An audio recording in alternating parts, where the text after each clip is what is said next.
Hello friends, welcome back to my YouTube channel. कैसे हो आप सब? एआर फैशन में आपका स्वागत है। फ्रेंड्स, आज के इस वीडियो में 2023 या 24 की बेस्ट फुलकारी साड़ी देखेंगे। फ्रेंड्स, ये ऑल साड़ी में फ्लावर प्रिंट का वर्क या डिजाइन किया हुआ है। ये ऑल साड़ी बेहद प्यारी है, तो वीडियो एंड तक ज़रूर देखें।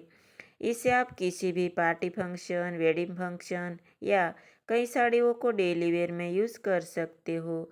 ये फुलकारी साड़ी आपको शिफॉन, जॉर्जेट या नेट फैब्रिक में मिल जाएगी। आप देख रहे हो कि एक से बढ़कर एक साड़ी कितनी खूबसूरत है, और कलर की तो बात ही मत पूछो। बेहद प्यारा कलर भी दिया हुआ है, तो कई साड़ी मल्टी कलर में भी बहुत मस्त लग रही है। कई साड़ी ऐसी है कि पूरी साड़ी में हेवी एम्ब्रॉयडरी वर्क मिल रहा है। इसे आप पार्टी फंक्शन या मैरिज में ज़रूर पहन सकते हो। तो कई साड़ी में प्रिंट किया हुआ है, इसे आप रोज़ाना घर पर पहन सकते हो। फ्रेंड्स, आप देख रहे हो कि इनमें से कोई भी साड़ी आप परचेस करना चाहते हो तो ये साड़ी आपको मीशो में से मिल जाएगी।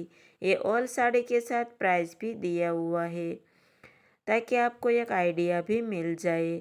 आई होप कि ये वीडियो आपको ज़रूर पसंद आया होगा। अगर वीडियो थोड़ा भी अच्छा लगे तो प्लीज़ एक लाइक ज़रूर करें एंड अपने दोस्तों के साथ शेयर भी करें। अगर आप चैनल पे नए हो तो चैनल को सब्सक्राइब करना बिल्कुल ना भूलें, ताकि आने वाले नए वीडियो की सारी अपडेट आपको तुरंत ही मिल जाएगी। फ्रेंड्स, आज के इस वीडियो में इतना ही। फिर मिलेंगे ऐसे ही एक नए वीडियो के साथ। तब तक के लिए बाय, थैंक यू।